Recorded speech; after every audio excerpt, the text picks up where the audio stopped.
لا حول ولا قوة إلا بالله العلي العظيم. أعوذ بالله السميع العليم من الشيطان اللعين الرجيم. بسم الله الرحمن الرحيم. الحمد لله رب العالمين.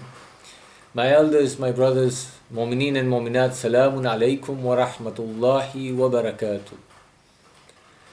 Today, by the grace of Allah subhanahu wa ta'ala, we enter the 14th day of Mahe Mubarak Ramadan 1441 AH. And most of us are still quarantined or restricted in movement. And therefore we get the chance to enjoy possibly the lutf, the flavor of this Mahe Mubarak Ramadan. Indeed, many of us are also struggling, and we pray for our brothers and sisters who are struggling both financially, mentally, socially, and in ways that many may not even fathom because we are not in their shoes. So we pray to Allah subhanahu wa ta'ala to ease the suffering of our fellow human beings and especially our Muslim brothers and sisters. The 14th dua is given by the Holy Prophet of Islam for the day of Mahe Mubarak Ramadan, the 14th day, is a very interesting dua. And if we were to look at all the duas in totality, we realize that this is actually an exercise in faith for our whole life. Our entire lives would be corrected and made better if we reflected on these duas and acted upon them. There is no point in just reciting these duas and getting it over and done with and saying, I've done my duty for the day. Each and every dua is worthy of contemplation and is more worthy of putting into practice in our lives. Perhaps we already do it, but we are not doing it right, or we are not doing it with that intention of doing it for the pleasure of Allah subhanahu wa ta'ala. The 14th dua begins with Bismillahir Rahmanir Rahim.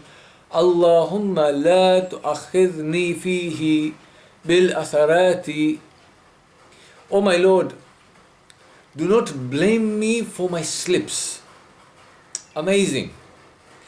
I am admitting to Allah subhanahu wa ta'ala, oh Allah, I am human after all.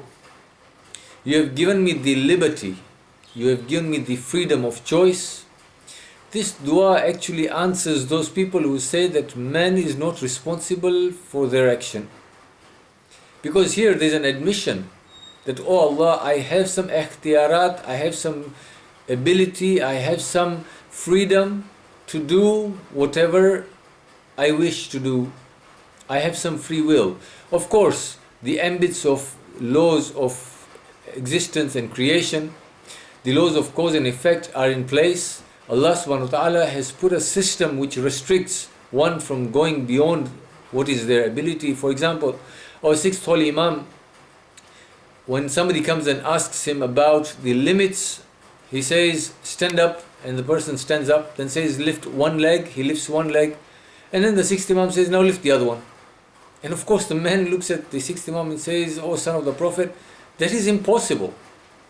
Allah subhanahu wa ta'ala has put certain restrictions. There is a certain limit to which I can do what I want to do, and beyond that I am incapacitated.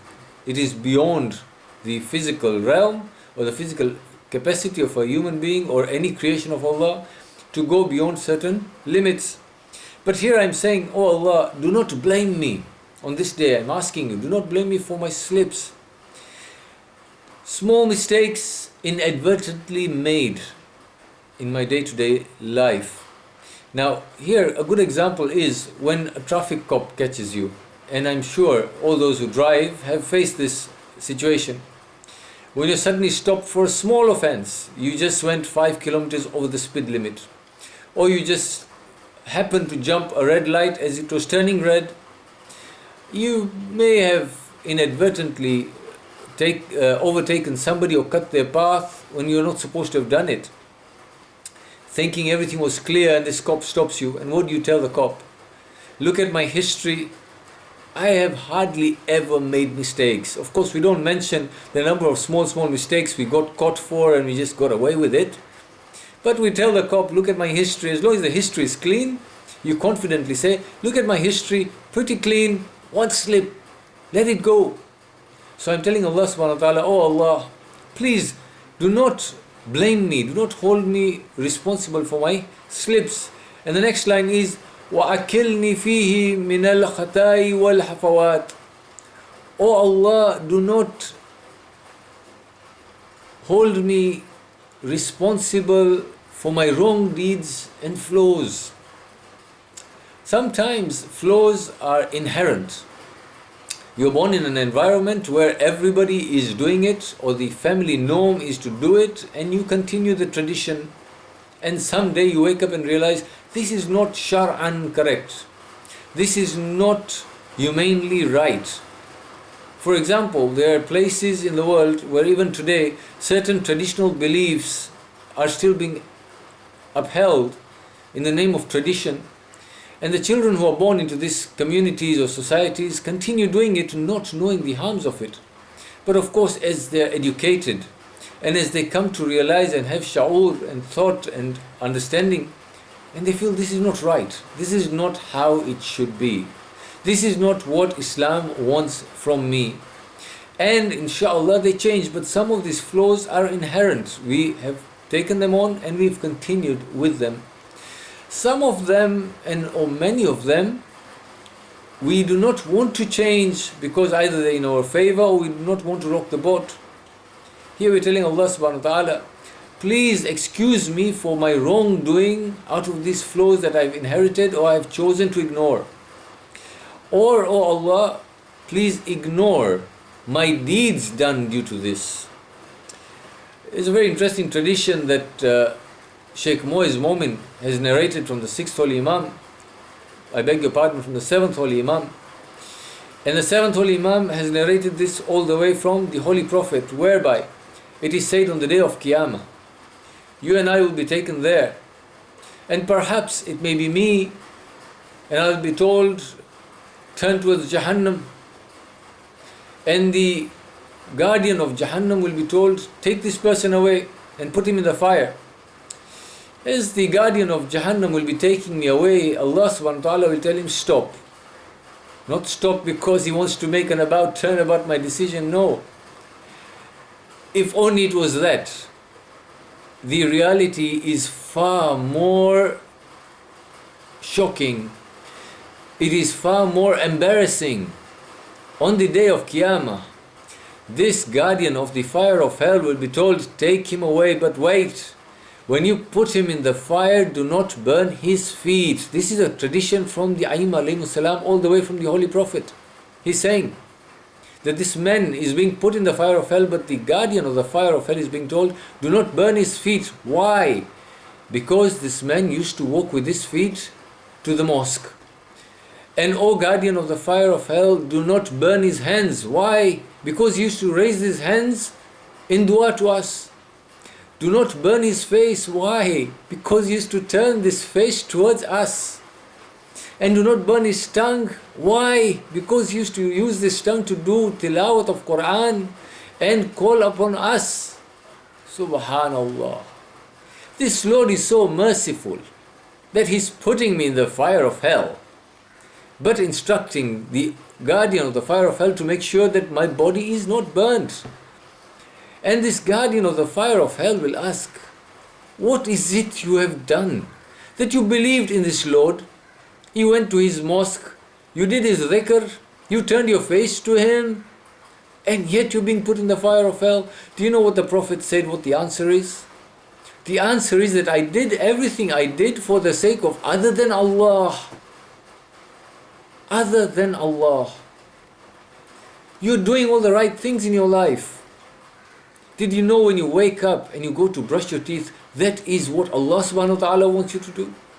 Did you know when you wear clothes, decent clothes, that is what Allah subhanahu wa ta'ala wanted you to do? Do you know when you sit down to eat, you're doing what Allah subhanahu wa ta'ala wanted you to do?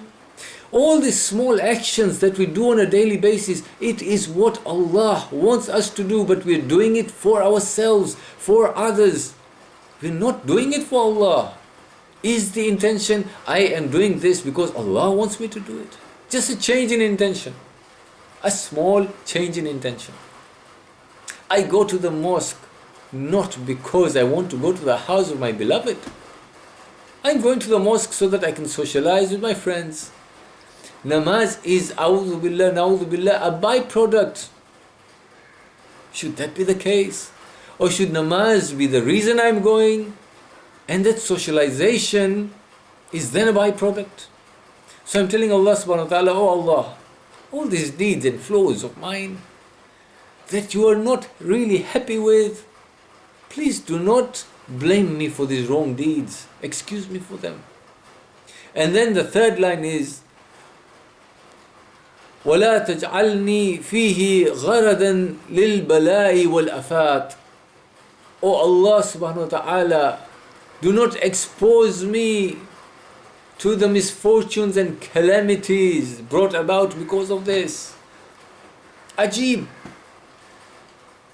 Every single day that I wake up, especially in this period, coronavirus, bala, musibah. I've got financial problems, I have got job security problems, I've got health and social and mental problems, I've got, you name it. And then I'm telling Allah subhanahu wa ta'ala, do not let myself be exposed to the misfortunes and the calamities due to my actions. What am I saying? It is very possible that because I was not careful with my actions in the past years and days, today whatever I'm facing is because of that. My mind frame is not correct. My savings were not secured because I was spendthrift. I did israf. Today I'm facing the consequences, not because Allah has created, na'udhu billah, a sickness or allowed a sickness to happen that's caused this disruption in my world. And that is the physical side of it. In the Holy Quran, Surah Baqarah, the second surah, verse number 156. Now this ayah, I only recite it when I hear somebody passed away. Rather, the Holy Quran says, whenever a believer is faced with calamity, he says, Inna lillah wa inna ilayhi raji'un. Whatever I have is from Him. And if it goes, it's gone back to Him. He's the owner. I've lived my life thinking I am the master of this house, of the belongings I have, including my own life. None of this belongs to me. It is His, and to Him, He has taken it back. In fact, Surah Nisa, the 4th surah, verse number 79, Allah subhanahu wa ta'ala very clearly says, whatever good comes to you is from Allah. Whatever misfortune falls upon you, you have brought it upon yourself. Today I'm telling Allah subhanahu wa ta'ala, do not expose me. Why? Because if my misfortunes were exposed before people, people would realize that in reality this person we gave a lot of respect to, inside he's been doing things that he should not have been doing.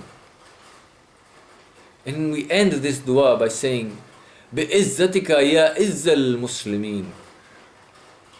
By your honor, O Allah, who is the honor of the believer, I am asking Him to preserve my honor and dignity before mankind. My fellow travelers to Allah subhanahu wa ta'ala, if we do not reflect on anything in this month, if we only reflect on the fact that we need to account for our every action during this time and really honestly and sincerely think to ourselves, did we need to do what we have been doing all along, such that today we have brought ourselves into this situation? Could we simplify our lives and make it for the sake of the one and only beloved Allah subhanahu wa ta'ala? And could that in the coming days and months and years make our lives even more beautiful, more productive, more secure, so that should such a calamity or event transpire later on in our lives, or after seeing us, if our children follow the same and purify their lives, should these calamities befall upon them 100 years down the line, perhaps they will think back and thank us for having inculcated the right usul in themselves. Time to reflect. Am I not the cause of my own misery? And if I am, today is the day that I do istighfar before Allah subhanahu wa ta'ala and seek His guidance in rectifying myself and saving me from the accursed shaitan, who is time and again looking for a reason to take me to the mosque, not to pray, but to socialize and do harm rather than do good. Let's try and make that change today, insha'Allah. Wa akhiru da'wana anil hamdulillahi rabbil alameen. Surah Mubarakatil Fatiha.